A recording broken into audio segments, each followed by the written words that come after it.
So this is my TS-520S. It only has one CW filter and it's wide.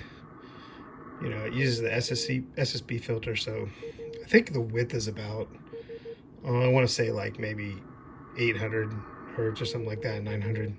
It's kind of wide, but that's not really a problem most of the time. Unless the conditions are really noisy and you have a weak signal. And then I discovered that you can't copy, that signal through the noise. It just kind of gets buried. So I bought this, the narrow filter, 500 hertz narrow filter, and I installed it. But the problem was it was so narrow that you just found yourself, it was like hunting with blinders on. You just couldn't see anything around you. So you could be calling, somebody could answer slightly off frequency and you wouldn't hear them unless you sat here and rode the RIT,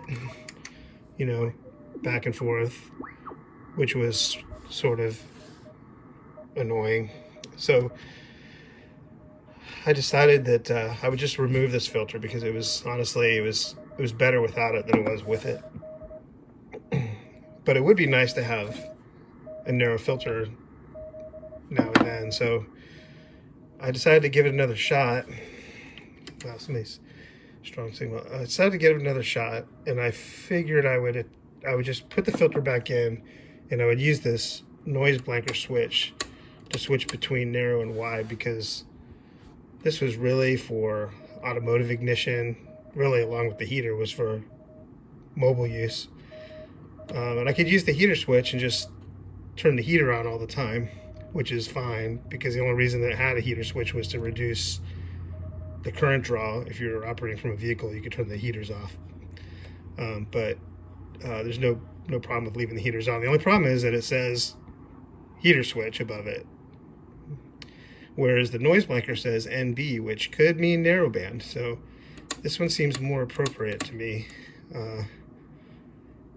So the next problem was that when I tried to access this switch, it's just buried under so much stuff. It's just impossible to get to it directly. I mean, all the meters above it, this mode switch is below it, and you can barely even see it, much less get in there and try to solder to it. So I kind of gave up. I pulled this filter out and said, you know what, I'll just use the radio as it was designed. CW seems to be sort of an afterthought, or at least the narrowband filter seems to be an afterthought. I'll just live with it. It's fine. I'm better off wide than narrow. Kenwood actually released a service bulletin so that you could put the wide and narrow band on the channel selector. Here, you got 4 fixed frequency channels.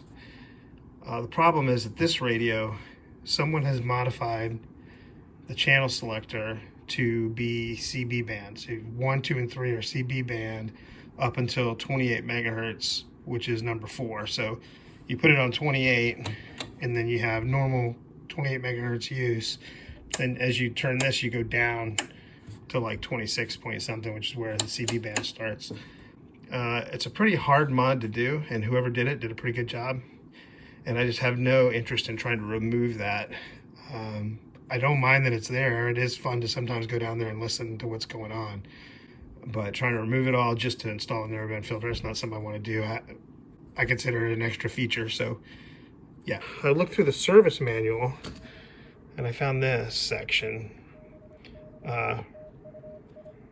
Changing paddle switches. So actually, based on this, looks pretty straightforward.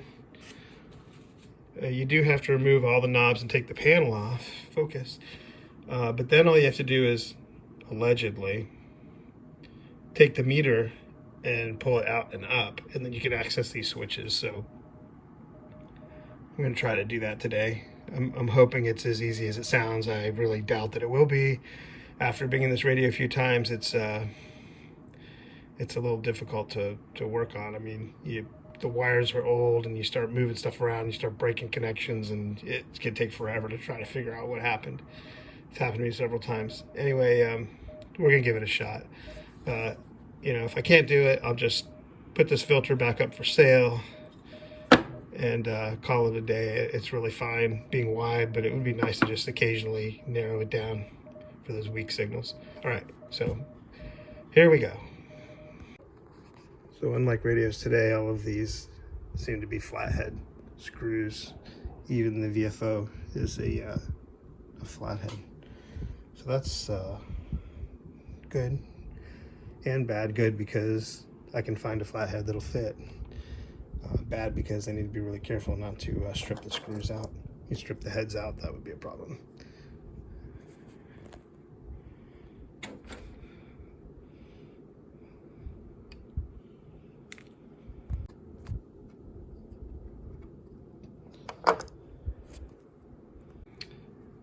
I decided to put all the switches at about 1 o'clock. So they're on roughly the same position. So that when I put the knobs back on, I have some idea where they were. Okay, the knobs are off. I did take a picture of the position of the plate knob, just because it has that little clear pointer underneath. And I don't know how you would set that. So I took a picture, it was pointed to 14. So now we just need to remove this dial.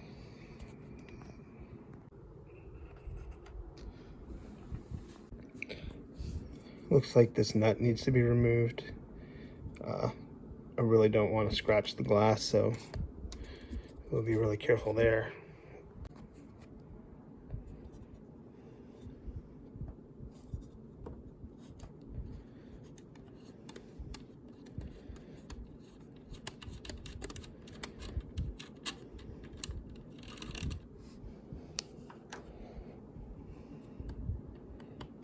Okay, the glass wants to come off.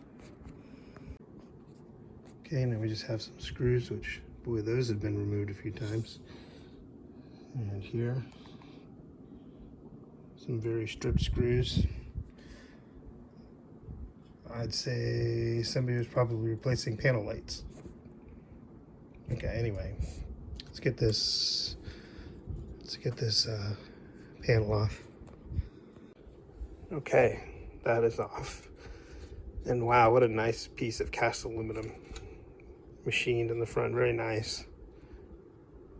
Things you don't see in modern radios. So far this has been a lot less painful than I imagined. When you watch this on YouTube or something, you're like, oh God, I can take all these controllers, these knobs off and all these nuts. I don't think I need to pull the panel forward. I don't know, we'll see. Hopefully I don't have to do that. Man, I hope I don't have to do that. All right. Okay, it says take out the meter as described in section 7. Section 7 is short. Remove 2 screws, remove 7 screws from the IF unit. Okay, we just move that back a little bit. And then tilting the meter backwards, remove it upwards. I feel like it's going to be a lot harder than that.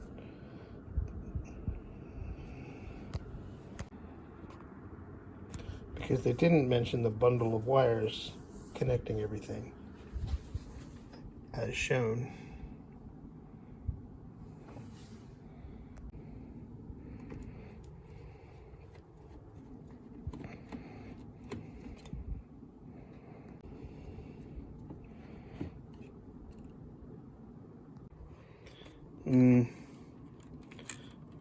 Twist ties? Yeah, not a fan of metal twist ties to bundle wire. Somebody liked that idea. Just tilt the IF unit up 60 degrees, they say. Just 60 degrees.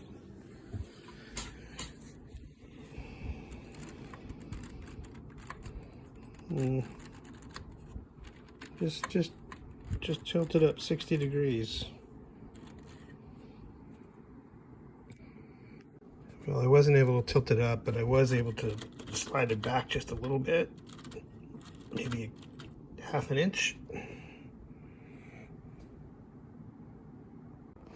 Okay, I removed these two screws, and the panel, or I'm sorry, the meter does seem to come loose. I don't know that I'll be able to pull it out, but we'll see what we have going behind there. I might have to desolder something to get that out enough to get to the switches. I'm doing this with my phone, so I'm going to put the phone down so I can use two hands because I don't really want to scratch the glass on the meter. So the meter doesn't want to come just straight out. I haven't figured out what yet I'm getting caught on, but there's some wire in there that's keeping it from coming out, so I went ahead and taped it up so I won't scratch it up while I try to figure this out. I think I could, even if I don't get it all the way out, I think I can access those switches enough to clip the ground and solder some leads for the filter. Right, so here's the switch I want. Is it this one? Wait, let's check. Oh, no. So here's the switch I want. And it's still pretty hard to get to. Right there, you can see one of the terminals has nothing on it. All right, I need to figure out how to get in there. If I can clip there's a ground wire that runs straight across. If I clip that, I might be able to just pop the switch out and work on it outside the unit. Okay, after messing around a little bit, I was able to twist this meter up and sort of out of the way. So now I have access, and you can see the switch I'm going for right here. So I think what I can do, you can push down on these springs and pop these switches out, but I don't know if I can get to the bottom of it. I may have to solder it in place, but see what I can do here. See if I can put a little light on this. There we go. So you can see the second switch from the end there. There's a bare ground wire that connects it to the switch next to it. And it doesn't connect anywhere else, so I think that's just supplying ground to the noise blanker for the switch there. So I'll snip that. I'll take that orange or red wire, looks like it's red, and I'll cut the end off, and I'll move that up somewhere where it could be accessed later if somebody wants to use the noise blanker for some reason, which I seriously doubt.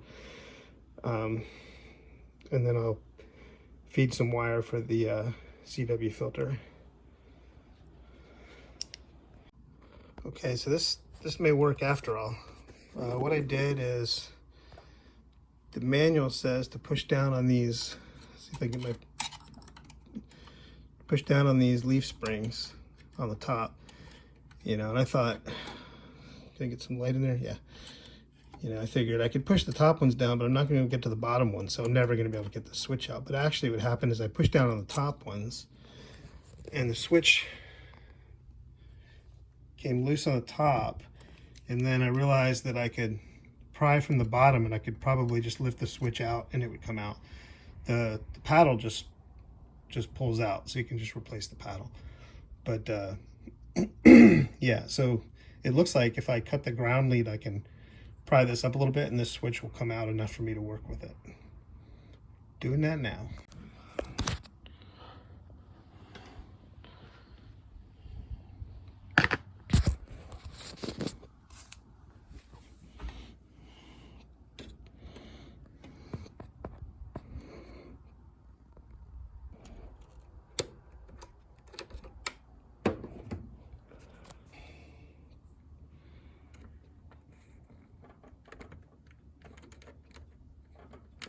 Oh, there we go.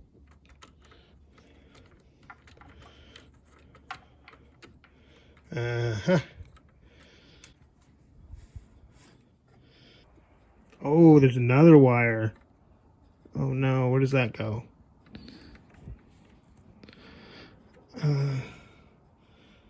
I think that's a ground for something else, so I'll probably need to tie that ground to the other ground. I think they shared the ground, so yeah, I'll have to run a little wire to the ground on this switch. Yeah, I don't know if you can see that, but that wire to this switch, that little ground wire, actually goes to this post right here. So that's a ground terminal. So that must be the source of the ground, or the, you know, for these other switches. So I'll have to run a wire to the other switch to then make sure that all these switches are grounded. Okay, so that wire was connected to the switch, and that wire was connected to the switch, and I need this to join to. There's no ground connection on this wire here that goes through that switch, so those don't reach. I'll have to put I'm going to solder to that one and then solder to the switch over here. Okay, there's the new ground wire. So now all we have to do is wire up the switch to the IF board. So what I'll do is take this brown wire that goes to the SSB pin on this, I don't know if you can see it. There we go. On the IF board, we'll take this brown wire. This is the one that you move from here to CW to switch to the narrow filter. We'll put this on the center pin of the switch, and then I'll run a wire from each side of the switch to the SSB and the CW pin, and I should be able to switch between them. Okay, so we have the brown wire connected and 2 wires for the filter board.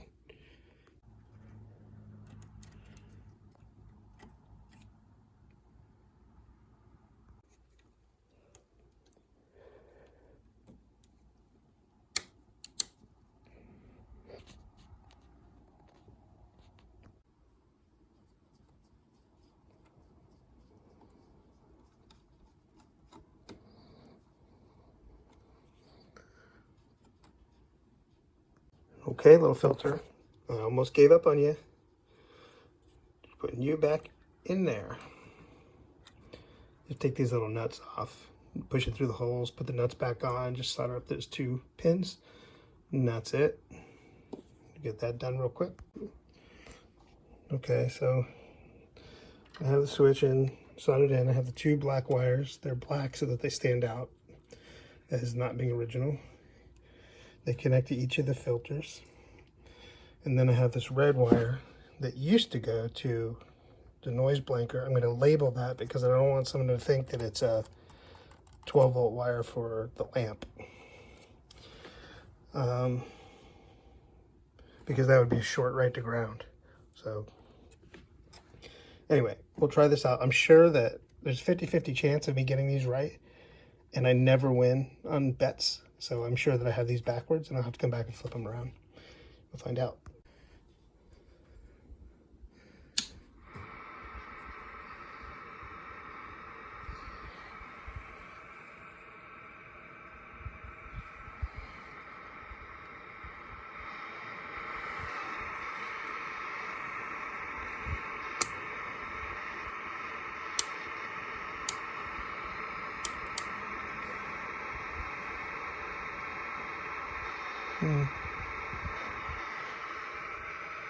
Oh man, let's find a band. Okay, I can't tell if it's working. Ah, there we go. CW maybe.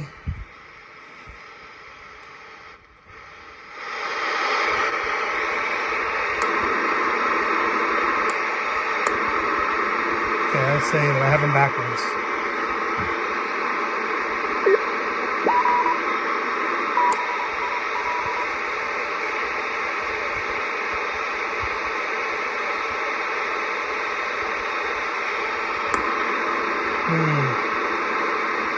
Hard to tell.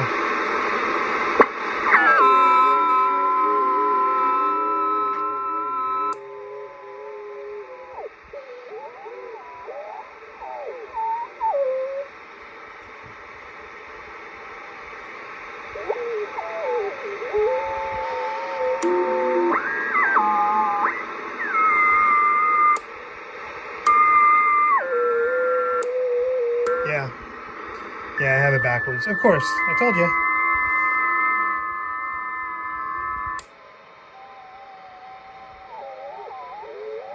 Yeah. All right, we'll switch those 2 wires around.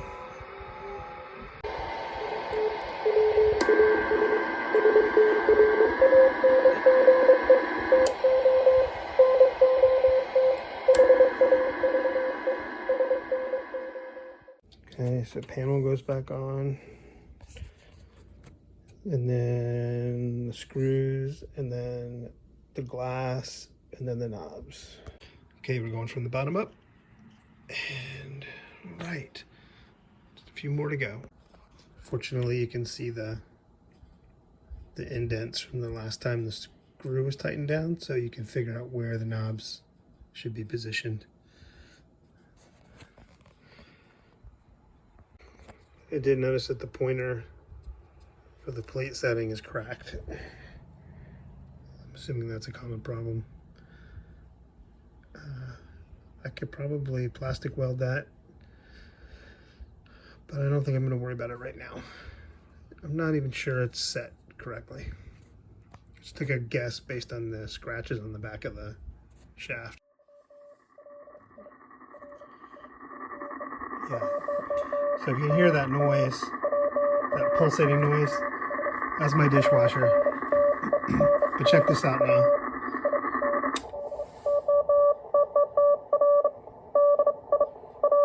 Yeah. And here with just the narrowband filter enabled,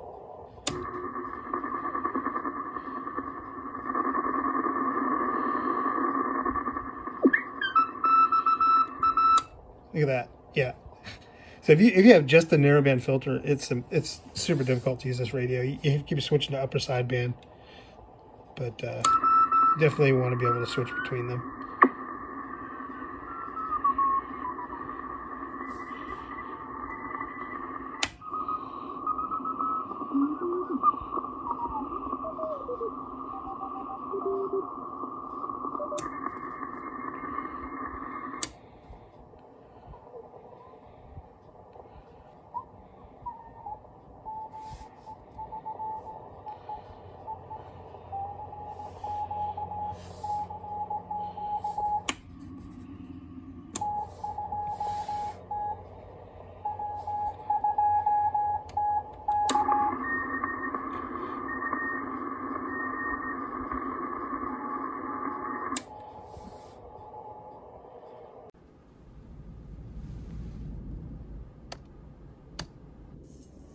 Hey, we've got a problem here. Houston, we have a problem.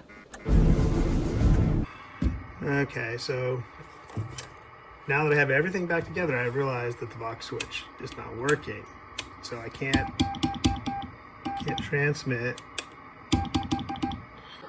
Okay, so it doesn't have anything to do with my switch because I checked both the send switch and the Vox switch, and both of them are grounding the appropriate pins on the Vox board. So I just checked the relay pin RL on the Vox, and when I transmit, I don't see any voltage on it, so it's not tripping the relays. So maybe I have a bad transistor in this Vox board, or maybe one of these twisted wires came loose, or well, I was hoping I accidentally pulled something loose on the bottom of the board with the filters on it. But everything looks fine. I don't know. Okay, I'm looking at the MV input on the Vox board, which is the microphone volume or the carrier signal coming from the generator unit. And when Vox is on and I key, I do see input to the Vox board.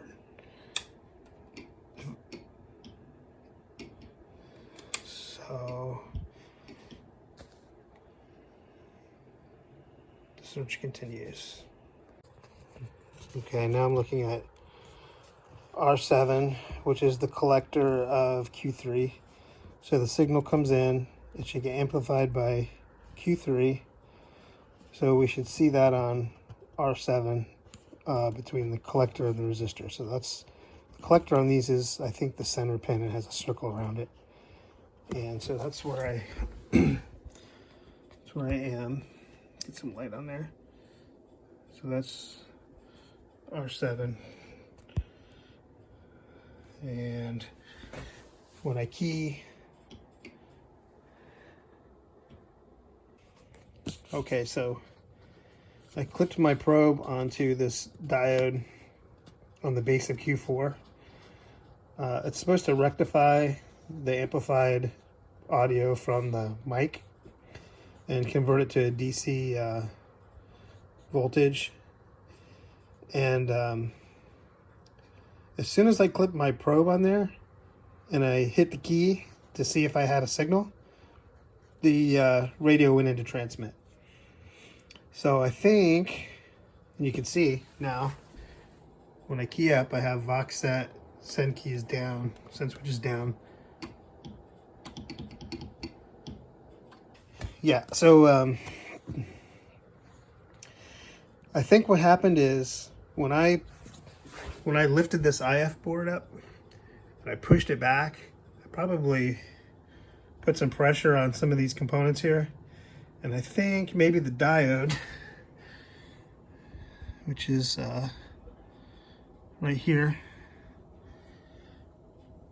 the diode that I clipped onto, I think the diode that I clipped onto has a cracked solder joint, and when I pulled on it with the probe, I pulled up on it a little bit because the probe was heavy and it kind of rocked like this and it pulled up on the diode, and I think that suddenly made it make contact, and so it started working.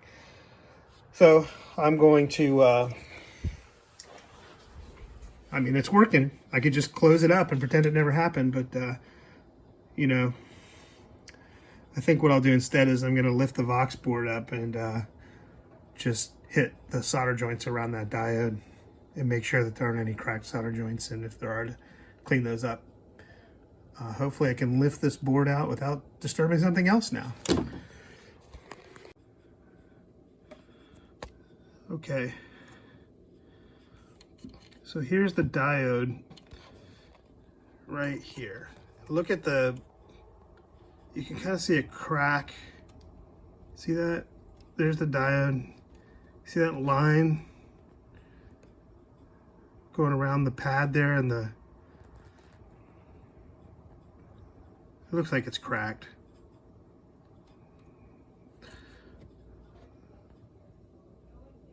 Looks like it's going to crack. I'm going to touch that with a soldering iron and try to reflow that. I think that's our issue right there. I knew it wasn't the switches. It had to be related to the Vox somehow. And obviously somewhere in this area where I was working. So that's the problem with working on these old radios. Everything's so, I mean, everything is, the components are large. Yes, they're easy to replace, but every time you move something, you tug on the wires or you push on a component, and these circuit boards are fragile.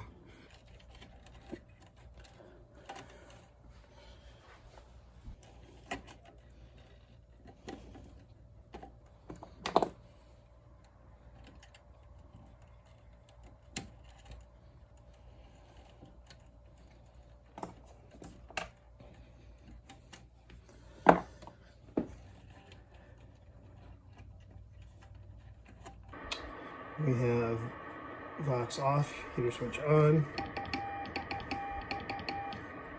no output, as expected. Vox on,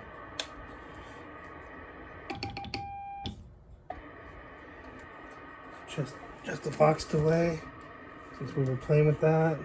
Oops.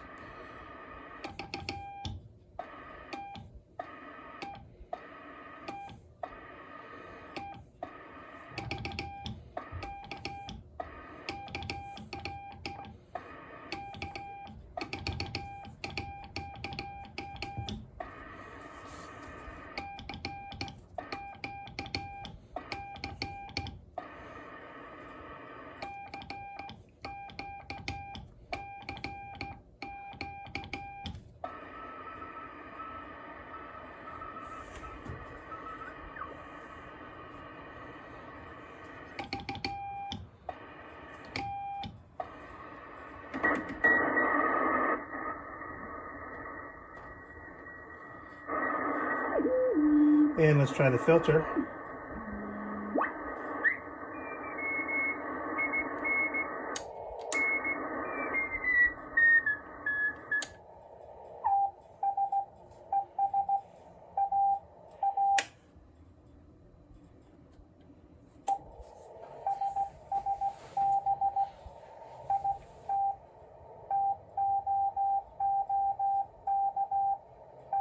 Yeah, that narrow filter, wow. That sounds good compared to the wide filter.